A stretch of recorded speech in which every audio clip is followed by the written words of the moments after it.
নমস্কাৰ বন্ধু বান্ধৱীসকল, আজি মই আপোনালোকক শুনাবলৈ গৈ আছোঁ পৰশুৰাম অৱতাৰৰ কাহিনী। শ্ৰী বিষ্ণুৱে পৰশুৰাম অৱতাৰ কিয় লৈছিল? তেওঁ ব্ৰাহ্মণ বংশত জন্ম হৈও ক্ষত্ৰিয় কিয় বধ কৰিছিল? লগতে তেওঁ নিজ মাতৃ ৰেণুকাকো বধ কৰিবলগীয়া হৈছিল। পৰশুৰামৰ জন্মতে নাম আছিল ৰাম, কিন্তু পৰশুৰাম পিছলৈ কিয় হ'লগৈ? বন্ধু বান্ধৱীসকল, এই সকলোবোৰ কথা জানিবলৈ হ'লে আহক আজি এই পৰশুৰাম অৱতাৰৰ কাহিনীটো সম্পূৰ্ণকৈ শুনো। পূৰ্বতে মানুহৰ মাজত জাতিভেদ প্ৰথা নাছিল। ক্ৰমে ক্ৰমে মানুহৰ চিন্তাধাৰাৰ সলনি হ'ল। জাতিভেদ প্ৰথাৰো সৃষ্টি হ'ল। হয়তো সমাজে ভাবিলে এনেদৰে থাকিলে সমাজত বিশৃংখল হোৱাটো এটা যেন স্বাভাৱিক কথা।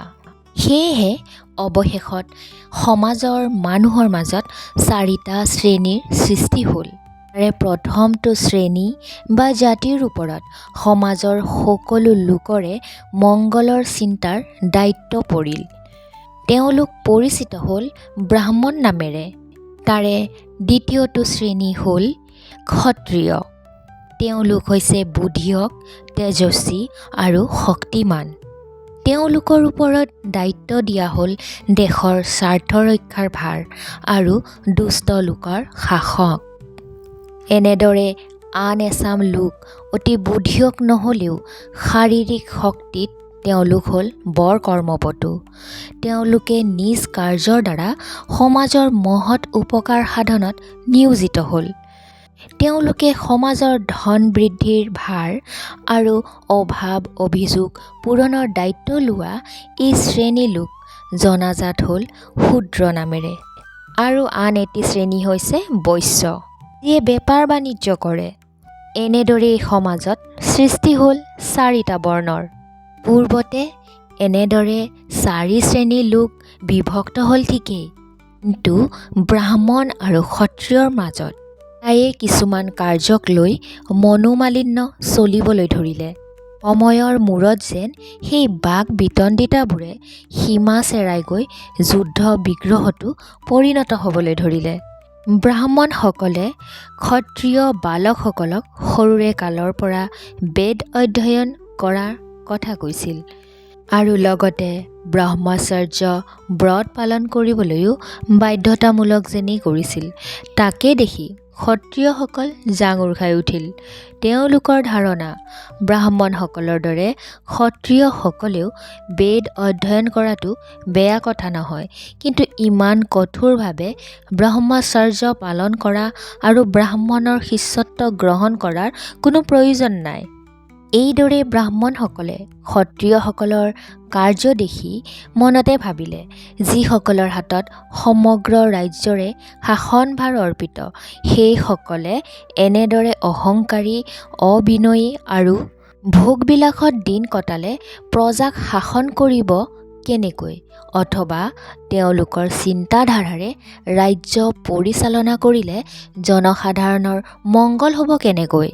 সেয়েহে দুয়োটা দলৰে এনেধৰণৰ চিন্তাধাৰাৰ ফলত সময়ে সময়ে তেওঁলোকৰ মাজত বিবাদৰ সৃষ্টি হ'বলৈ ধৰিলে। মাজে মাজে যুদ্ধ বিগ্ৰহো লাগিল। আনকি সেই যুদ্ধ পৰাজিত দলটোৱে বিজয়ী দলটোৰ বশ্যতা স্বীকাৰ নকৰা পৰ্যন্তে সেই যুদ্ধ বন্ধ নোহোৱাৰ দৰে অৱস্থা এটাৰো সৃষ্টি হ'ল। এইদৰে ক্ষত্ৰিয়সকলৰ বৰ অহংকাৰী আৰু নিজৰ ঐশ্বৰ্য বিভূতিৰ গৌৰৱত গৌৰৱান্বিত হৈ কাকো নমনা হ'ল। দেশৰ সমস্ত ধন সম্পত্তিৰ ওপৰত তেওঁলোকৰহে অধিকাৰ বুলি ভাবিবলৈ ধৰিলে। তেওঁলোকে ধৰ্মৰ নিয়ম কানুন নমনা হ'ল। ব্ৰাহ্মণসকলৰ দিহা পৰামৰ্শ পালন কৰিবলৈও তেওঁলোকে কোনোমতেই সন্মত নোহোৱা হ'ল। ধৰ্মগুৰুসকলে ভাল দিহা দিলেও তেওঁলোকে অৱজ্ঞা কৰিবলৈ ধৰিলে। ৰজা মহাৰজাসকলক দেখি দেখি প্ৰজাসকলেও একেই পন্থাকেই ল'লে। প্ৰকৃত সৎ লোকৰ বাবে জীয়াই থকাটোৱে এক ডাঙৰ বিড়ম্বনা যেন হ'ল। পূৰ্বৰ সেই সমাজ ব্যৱস্থাত যেন আউল লাগিল। সেই সময়ত ভৃগু বংশীয় ব্ৰাহ্মণসকল আছিল অতি পণ্ডিত আৰু ক্ষমতাশালী লোক। তেওঁলোকৰ বংশত বহুতো জ্ঞানী, গুণী আৰু তেজস্বী লোক আছিল। দৈত্যগুৰু শুক্ৰাচাৰ্যও ভৃগু বংশীয়ই আছিল। ভৃগুৰ পুত্ৰ আছিল ঋষিক। ঋষিক কেৱল মাথো এজন তপস্বী আৰু শাস্ত্ৰজ্ঞ পণ্ডিতেই নাছিল, যুদ্ধ বিদ্যাতো তেওঁ সমানেই পাৰদৰ্শী আছিল। তেওঁ বিয়া কৰাইছিল গাধীৰাজৰ কন্যা আৰু মহৰ্ষি বিশ্বামিত্ৰৰ ভগ্নী সত্যৱতীক। সত্যৱতীও স্বামীৰ দৰেই তপস্বিনী আছিল। এনেদৰে মহৰ্ষি ঋষিকে সমাজৰ এনে বিশৃংখলতা আৰু পতনমুখী অৱস্থা দেখি বৰ চিন্তিত হৈছিল। সেয়েহে সমগ্ৰ মানৱ জাতিৰে কল্যাণৰ বাবে তেওঁ এখন মহাযজ্ঞ আৰম্ভ কৰিবলৈ থিৰ কৰিলে। তেওঁ ভাবিলে যে আদৰ্শ ক্ষত্ৰিয়ৰ মিলিত শক্তিয়েহে জগতৰ মংগল সাধন কৰিব পাৰিব। সেই কথাত নিঃসন্দেহ হৈ তেওঁ যজ্ঞ কৰাৰ চিন্তা কৰিছিল। এইদৰে যজ্ঞ আৰম্ভ হ'ল। যজ্ঞৰ বাবে ঋষি ঋষিকে দুটি পায়সৰ চৰু আগবঢ়াইছিল। তাৰে এটি চৰুৰ পায়স তেওঁ প্ৰস্তুত কৰিছিল সত্যৱতীৰ মাতৃৰ বাবে। সেই চৰুটিত আছিল ক্ষত্ৰিয় তেজস্বী মন্ত্ৰ। আনহাতে মহৰ্ষি ঋষিকে আৰু এটি চৰু প্ৰস্তুত কৰিছিল তেওঁৰ পত্নী সত্যৱতীৰ বাবে। সেই চৰুটো আছিল ব্ৰহ্ম তেজস্বী মন্ত্ৰ। এনেদৰে যজ্ঞত আগবঢ়োৱা সেই পায়সৰ চৰুটো হাতত লৈয়ে গাধীৰাজৰ পত্নীয়ে ভাবিলে, জোঁৱায়ে নিজৰ পত্নীৰ বাবে বেলেগ চৰু প্ৰস্তুত কৰা নাইতো, সেই চৰুটো নিশ্চয় মোক দিয়া চৰুতকৈ বেছি ভাল হোৱাটো এক আচৰিত নহয়। সেয়েহে তেওঁ জীয়েকৰ লগত চৰুটো সলনি কৰিবলৈ বিচৰাত সহজ সৰল সত্যৱতীয়ে একো আপত্তি নকৰিলে। এইদৰে দুয়ো মাতৃ আৰু কন্যাই যজ্ঞলৈ বুলি আগবঢ়োৱা সেই পায়স ভক্ষণ কৰিলে।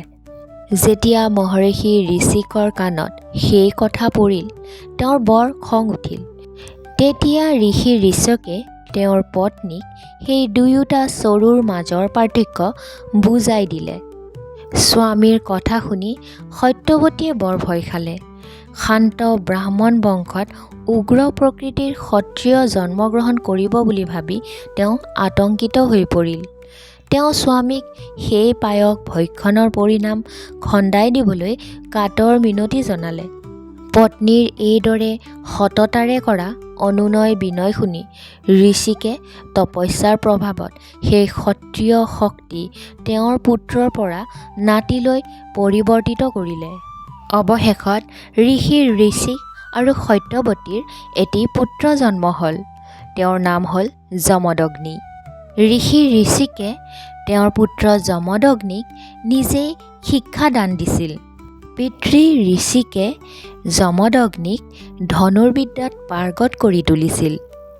তাৰ পিছত শিক্ষা দীক্ষা শেষ কৰি সেই যমদগ্নিয়ে সাংসাৰিক জীৱন কটাবলৈ ধৰিলে। যমদগ্নিৰ পত্নীৰ নাম আছিল ৰেণুকা। তেওঁলোকৰ আছিল 5জন পুত্ৰ। তাৰে আটাইতকৈ সৰুজনৰ নাম আছিল ৰাম। পিছে বাল্যকালৰে পৰা আন 4জন পুত্ৰতকৈ তেওঁ আছিল অলপ বেলেগ ধৰণৰ। অতি কম বয়সৰ পৰাই তেওঁ অসাধাৰণ ক্ষত্ৰিয় ভাৱপন্ন হৈ উঠিছিল। শাস্ত্ৰপাঠ কৰাটো তেওঁৰ অনীহা নাছিল। ধনুৰ্বিদ্যাতো তেওঁ অকল্পনীয় পাৰ্গত আছিল। তেওঁ অধিকাংশ সময় পাৰ কৰিছিল খেলা ধূলা, ব্যায়াম আৰু চিকাৰ কৰি। ৰামে অন্যায় একেবাৰে সহ্য কৰিব নোৱাৰিছিল। কাৰোবাক অন্যায় কাৰ্য কৰা দেখিলে লগে লগে তেওঁ বল প্ৰয়োগ কৰি দমন কৰিছিল। এইদৰে ৰামে শাস্ত্ৰ শিক্ষা শেষ কৰাৰ পাছত কঠোৰ তপস্যাত বহিছিল। তেওঁৰ তপস্যাত সন্তুষ্ট হৈ মহাযোগী মহাদেৱে তেওঁক দেখা দি কি বৰ লাগে বুলি সুধিছিল। তেওঁ মহাদেৱৰ ওচৰত 2টা বৰ প্ৰাৰ্থনা কৰিছিল। তাৰে এটা বৰ আছিল তেওঁৰ নিজৰ ইচ্ছা মৃত্যু, অৰ্থাৎ নিজে ইচ্ছা নকৰিলে যাতে বেমাৰ আজাৰ, বাৰ্ধক্য অথবা অস্ত্ৰ আঘাততো তেওঁৰ মৃত্যু নহয়। আৰু আনটো বৰত তেওঁ প্ৰাৰ্থনা কৰিছিল এখন পৰশু অৰ্থাৎ কুঠাৰ, যিখন হাতত থাকিলে কোনেও যাতে তেওঁক যুদ্ধত জয় কৰিব নোৱাৰে। এইদৰে মহাদেৱে দান দিয়া সেই কুঠাৰখনেৰে তেওঁ 21 বাৰ ক্ষত্ৰিয়সকলক পৰাজিত কৰিছিল। কুঠাৰ হাতত থকা বাবে তেওঁৰ নাম হৈছিল পৰশুৰাম। এনেদৰে ঋষি যমদগ্নিৰ সংসাৰখন সুকলমে চলি আছিল। বন্ধু বান্ধৱীসকল, এই কাহিনীটোৰ মাজতে আমি পূৰ্বৰ এক ঘটনাৰ কথা জানিব লাগিব। সেই ঘটনাটো হৈছে যেতিয়া সাগৰ মন্থন হৈছিল দেৱতা আৰু দানৱসকলৰ মাজত, তেতিয়া কামধেনু নামৰ গাই এজনীৰ উৎপত্তি হৈছিল। সেই কামধেনু গাইজনীৰ নাম সুৰভি বুলিও জনা যায়। সেই কামধেনুৰ পিছে এটা বৰ আচৰিত গুণ আছিল। সেইটো হ'ল যে সেই কামধেনু যাৰ গৃহতেই থাকে তাৰ গৃহত কোনো বস্তুৰে কোনো দিনে কেতিয়াও অভাৱ নহৈছিল। কামধেনুক গৃহস্থই ভক্তিভাৱে যি বিচাৰে তাকেই দিছিল। সেই কামধেনুক প্ৰথমে ব্ৰহ্মাই নিজৰ লগতেই ৰাখিছিল। পিছত অমৃত মন্থনৰ সময়ত ব্ৰহ্মাই ঋষিমুনিসকলক সেই কামধেনু দান দিছিল। এসময়ত সেই সুৰভি বা কামধেনুৰ গৰাকী আছিল মুনি যমদগ্নি। যিহেতু সুৰভিক গৰাকীয়ে যি বিচাৰে তাকেই দিয়ে, সেয়েহে যমদগ্নি মুনিয়ে পূজা পাতলৰ বাবে প্ৰয়োজনীয় সামগ্ৰী সুৰভিৰ পৰাই বিচাৰিছিল। সুৰভি বা কামধেনুৱে এনেদৰে পূজা পাতলৰ বস্তু যোগাৰ ধৰাত যমদগ্নি মুনিয়েও বিভিন্ন প্ৰকাৰে দান দক্ষিণা কৰি বিষ্ণু পূজা কৰিছিল। সেই সময়তে গংগা নদীৰ পাৰত হৈসেয় বংশৰ কাৰ্তবীৰ্যাৰ্জুন নামৰ এজন অতি মহাপৰাক্ৰমী ৰজাই ৰাজত্ব কৰিছিল। তেওঁৰ আন এটা নাম আছিল সহস্ৰাৰ্জুন। এদিন ৰজাই ৰাণীসকলৰ সৈতে নৰ্মদা নদীত গা ধুই নানান ধৰণৰ খেল ধেমালি কৰি আছিল। ৰজাই মাজে সময়ে বালিৰ বান্ধি নৰ্মদা নদীৰ পানী উজাই ববলৈ দি ৰং ধেমালি কৰিছিল। সেই সময়তে লংকাৰ ৰজা ৰাৱণে দিগ্বিজয় কৰিবলৈ আহি দুৰ্গা মাৰ সন্তুষ্টিৰ অৰ্থে সহস্ৰাৰ্জুনে ৰাণীসকলৰ সৈতে জলক্ৰীড়া কৰা ঠাইৰ পৰা কিছু উজনিৰ ফালে পূজা পাতল কৰি আছিল। লংকেশ্বৰে নদীৰ পাৰত বালিৰে আই দুৰ্গা দেৱীৰ প্ৰতিমা সাজি আছিল। এইফালে সহস্ৰাৰ্জুনে নদীৰ পানী উভতাই বোৱাই দিয়াত ৰাক্ষস ৰাজ ৰাৱণৰ পূজাৰ ফল মূল ধূপ ধূনা চাকি বন্তি আদি উটুৱাই লৈ গ'ল। সহস্ৰাৰ্জুনে এনেদৰে নদীৰ পানী উটুৱাই বোৱাই দিছে বুলি গম পাই লংকা ৰাজ ৰাৱণ খঙত জ্বলি পকি উঠিল। তেওঁ ভাবিলে, গন্ধৰ্ব দেৱতা দানৱ এই সকলোবোৰে মোক দেখিলেই ভয়ত কঁপি থাকে, তেনেস্থলত সামান্য মানৱ হৈ মোৰ পূজাত বিঘিনি ঘটাই আছে। এইদৰে ৰাৱণে খঙতে হাতত ধনুশৰ লৈ সহস্ৰাৰ্জুনলৈ খেদি গ'ল। এইফালে সহস্ৰাৰ্জুনো পিছে বৰ পৰাক্ৰমী বীৰেই আছিল। এনেদৰে দুয়োৰে মাজত লাগিল এখন ভয়ংকৰ যুদ্ধ। ইজনে সিজনক চৰ ভুকু লাঠি গোৰ আদি সোধাবলৈ ধৰিলে। বহুত পৰ ধৰি যুঁজ বাগৰ চলাৰ পিছত ৰাৱণ ভাগৰি পৰিল। এইদৰে সহস্ৰাৰ্জুনে ৰাৱণৰ হাত ভৰি বান্ধি নৰ্মদা নদীৰ পাৰৰ বালিত চোঁচৰাবলৈ ধৰিলে। বালিত ঘঁহনি খাই ৰাৱণৰ গাল মুখ নাক কাণ আদিৰ ছাল এৰাই তেজ ববলৈ ধৰিলে। ৰাৱণৰ পানীত হাঁহ নচৰা অৱস্থা হ'ল। তেওঁ সহস্ৰাৰ্জুনক এৰি দিবলৈ কাকুতি মিনতি কৰিলে। বহুত সময় কাকুতি মিনতি কৰাত সহস্ৰাৰ্জুনৰ ৰাৱণলৈ পুত উপজিল। সহস্ৰাৰ্জুনে ৰাৱণক ভৱিষ্যতে তেওঁৰ ৰাজ্যত আহি বৰ কথা বৰ মাত যাতে নামাতে তাৰ বাবে সতৰ্ক কৰি দি ৰাৱণৰ ভৰি হাতৰ বান্ধ খুলি এৰি দিলে। এইদৰে ৰাৱণক পৰাজিত কৰি সহস্ৰাৰ্জুনে এবাৰ বহুতো সৈন্য সামন্ত লগত লৈ মৃগয়া কৰিবলৈ গৈছিল। এনেদৰে ৰজাই দিনৰ দিনটো অৰণ্যত পহু বিচাৰি ঘূৰি ফুৰি চিকাৰ কৰাটো দূৰৰে কথা, ক'তো কোনো পহুৰ ছাঁটো দেখা পোৱা নাছিল। সেয়েহে তেওঁ বৰ হতাশ হৈ পৰিছিল। সেয়েহে ৰজাৰ লগত যোৱা প্ৰতিজন সৈন্য ভোকে পিয়াহে জৰ্জৰিত হোৱাৰ উপৰিও তেওঁলোক যেন ভাগৰুৱা হৈ পৰিছিল। তেওঁলোকে সেই বনৰ মাজৰ পৰা আগবাঢ়িব নোৱাৰা হ'ল। তেওঁলোকে এটুপি পানীৰ বাবে হাহাকাৰ কৰিব লগা হ'ল। তেওঁলোকৰ নিজৰ জীৱনটো বচাবৰ বাবে এটুপি পানীৰ যে কিমান প্ৰয়োজন সেই কথা পলে পলে অনুভৱ কৰিব ধৰিলে। কিন্তু তেওঁলোকৰ পানীৰ পিয়াহ কেনেকৈ মাৰ যাব আৰু পানী ক'ত পাব? এনেদৰে ভাবি থাকোঁতে থাকোঁতে তেওঁলোকে কিছু নিলগত ফল মূলেৰে ভৰপূৰ এখন আশ্ৰম চকুত পৰিল। সেই আশ্ৰমখন চকুত পৰাৰ লগে লগে ৰজাকে ধৰি সৈন্যসকলে অতি আনন্দ মনেৰে সদল বলে তালৈকে পানী বিচাৰি গ'ল। আশ্ৰম গৈ পায়েই মুনিক লগ ধৰি ৰজাই নমস্কাৰ জনাই নিজৰ লগতে সৈন্যসকলৰ দুখ দুৰ্দশাৰ কথা বিৱৰি ক'লে। সেই আশ্ৰমখন আছিল যমদগ্নি মুনিৰ। মুনিয়ে ৰজাৰ কথা শুনি সুৰভি অৰ্থাৎ কামধেনুক কৈ যিমান পাৰে সোনকালে ৰজা আৰু সৈন্যবাহিনীক সুস্বাদু পানীয়, নিৰ্মল জল, ফল মূল, পায়স আদি খাবলৈ দিলে। তাৰ পিছত ৰজাই সুৰভি আৰু সৈন্য সামন্তসকলক ৰাতিটো কটাবৰ বাবে কোঠাৰ প্ৰয়োজন বুলি কোৱাতেই সুৰভিয়ে পেটৰ ভিতৰৰ পৰা অসংখ্য বনোৱা আৰু ঘৰ সাজিবৰ বাবে প্ৰয়োজন হোৱা সামগ্ৰী যেনে বাঁহ বেত খেৰ আদি যোগান ধৰিলে। এইদৰে যমদগ্নি মুনিয়ে আদেশ দিয়াৰ লগে লগে বনুৱাবোৰে কেইবাটাও সৰু সৰু পঁজাঘৰ সাজিলে। তাৰ পিছতে ৰজা আৰু তেওঁৰ লগত যোৱা লিগিৰীবোৰৰ কাৰণে সেই সুৰভিয়ে জুতি লগাকৈ আহাৰৰ ব্যৱস্থা কৰিলে। মুনি যমদগ্নিৰ আশ্ৰমত এনেধৰণৰ ব্যৱস্থা দেখি ৰজা সহস্ৰাৰ্জুন আচৰিত হ'ল।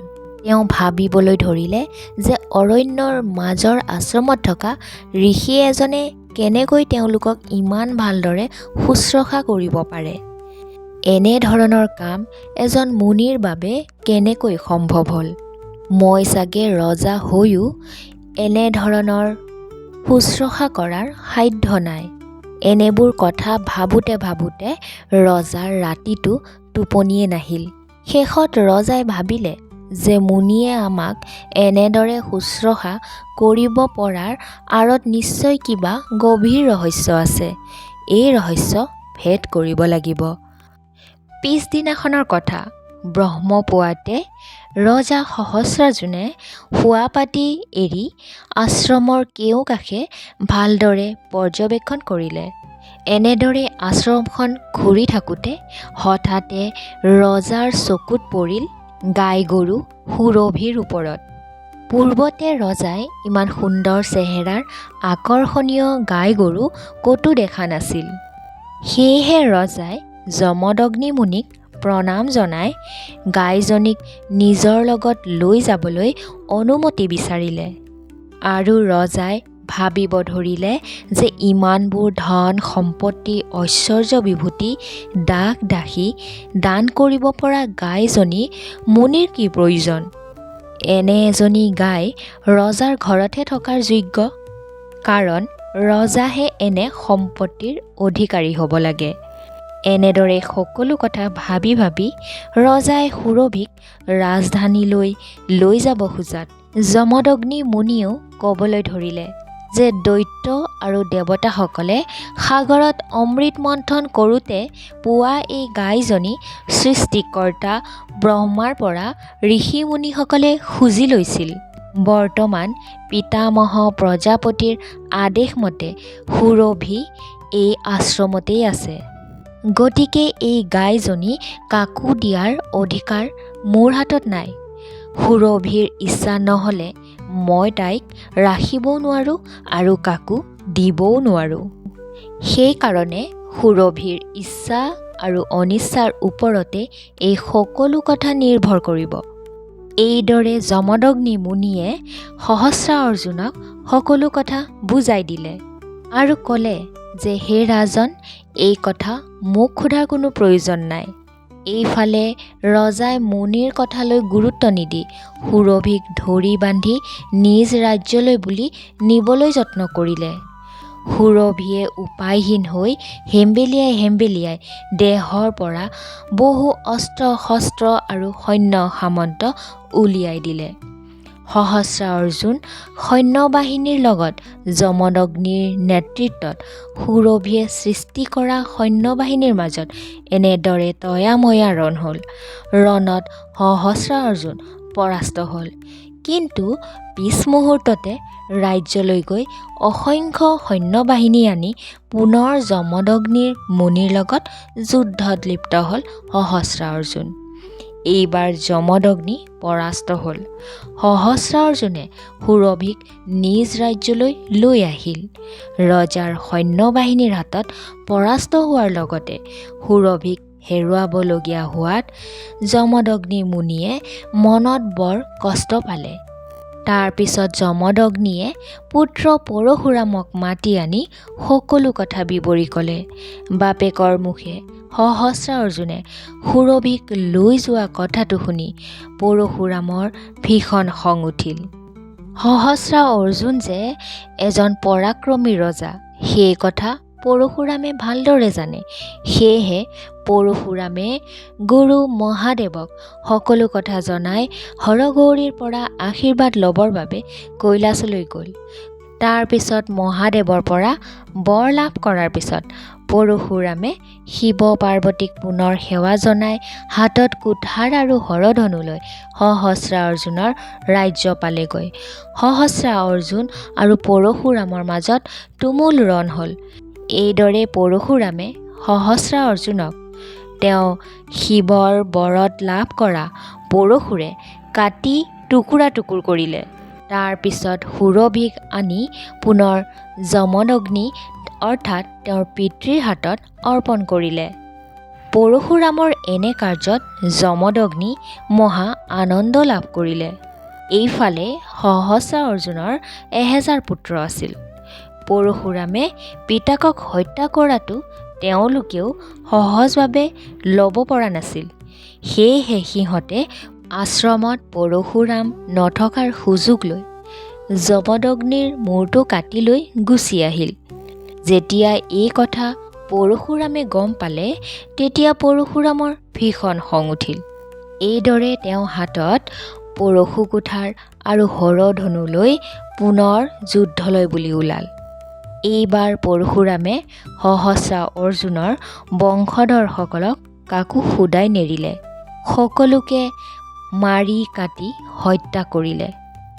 এনেদৰে পৰশুৰামৰ খঙৰ ভমকত বহুতো ক্ষত্ৰিয় ৰজাক ধৰি বান্ধি নি কুৰুক্ষেত্ৰত কুঠাৰেৰে কাটি বধ কৰিলে।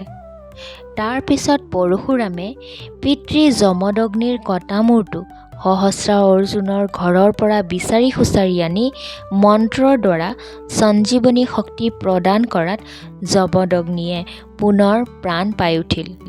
এনেদৰে বহুদিন পাৰ হৈ গ'ল। এবাৰ যমদগ্নি মুনিয়ে তেওঁৰ পত্নী ৰেণুকাক গংগা নদীৰ পৰা যজ্ঞৰ বাবে পানী আনিবলৈ পঠাইছিল। সেই সময়ত চিত্ৰৰথ নামৰ গন্ধৰ্ব এজনে গংগা নদীত স্বৰ্গৰ অপেশ্বৰীসকলৰ লগত গা পা ধুই ইজনে সিজনৰ গালৈ পানী ছটিয়াই জলকেলি কৰি আছিল।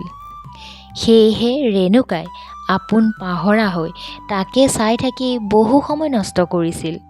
তেওঁক স্বামীয়ে যে যজ্ঞৰ পানী নিবলৈ পঠিয়াইছিল, সেই কথা পাহৰিয়ে থাকিল। এনেদৰে বহুত পৰৰ পিছতহে পানী নিবলৈ অহা কথাটো ঘপককৈ মনলৈ অহাত কলহত পানী ভৰাই ততাতয়াকৈ আশ্ৰমলৈ ঘূৰি আহিল। এইফালে যমদগ্নি মুনিয়ে পানী নিব বুলি বাট চাই বহুত সময়লৈকে ৰেণুকা ঘূৰি নহাত আচৰিত হ'ল। তেওঁ ধ্যানৰ বলত ৰেণুকাই যে গন্ধৰ্বই অপেশ্বৰীহঁতৰ সৈতে জলকেলি কৰি থকা চাই সময় পাৰ কৰি আছে সেই কথা গম পাই খঙত ৰ'ব নোৱাৰা হ'ল। কাৰণ যমদগ্নি মুনিও আছিল অতি খঙাল। ইফালে যজ্ঞৰ ক্ষণো পাৰ হোৱাত মুনিৰ খং আৰু একোপ চৰিল। তেনেতে ৰেণুকা পানী লৈ ঘৰলৈ উভতি অহাত মুনিয়ে ৰেণুকাক পানী আনিবলৈ গৈ অযথা সময় অপব্যয় কৰি যজ্ঞৰ ক্ষণ পাৰ কৰাৰ বাবে নানাভাৱে তিৰস্কাৰ কৰিলে। তাৰ পিছত তেওঁ প্ৰথমে ডাঙৰ পুতেক চাৰিটাক এজন এজনকৈ মাতি আনি মাকক কাটি দুচেও কৰিবলৈ আদেশ দিলে। পিছে পিতৃ যমদগ্নিৰ আদেশ ডাঙৰ পুতেক চাৰিজনৰ এজনেও পালন নকৰাত যমদগ্নিৰ খঙত সৰ্বশৰীৰ কঁপিবলৈ ধৰিলে। তাৰ পিছত নুমলীয়া পুতেক পৰশুৰামক মাতি আনি পত্নী ৰেণুকাৰ লগতে তেওঁৰ ডাঙৰ পুত্ৰ চাৰিজনক কাটি দুচেও কৰিবলৈ আদেশ দিলে। পিতাকৰ আদেশ শুনি পৰশুৰাম নিৰুপায় হ'ল। মাতৃহত্যা ভাতৃহত্যা মহাপাপ। এই মহাপাপ কৰিবলৈ তেওঁৰ অলপো ইচ্ছা নাছিল।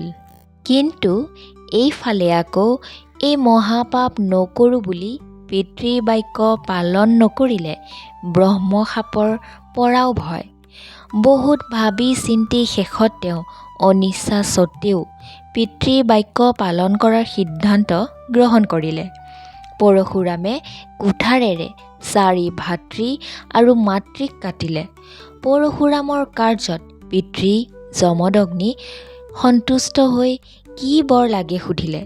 তেতিয়া পিতৃৰ কথা শুনি পৰশুৰামে কৰজোৰ কৰি ক'লে যে হে পিতৃ, তুমি যদি মোক বৰ দিব খুজিছা তেন্তে মোৰ জ্যেষ্ঠ ভাতৃ চাৰিজন আৰু মাতৃৰ জীৱনদান দিয়া।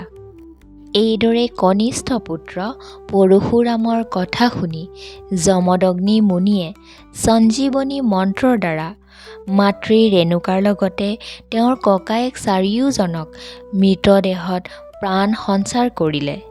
বন্ধু বান্ধৱীসকল, ইয়াতে এটা কথা কওঁ যে পৰশুৰামৰ সেই সময়ছোৱাত ভাৰতত বহুতো ক্ষমতাশালী তথা পৰাক্ৰমী ৰজা আছিল। সেই ৰজাসকলে নিজৰ বাহুবলত বলীয়ান হৈ বহুতো নকৰিবলগীয়া কামো কৰিছিল।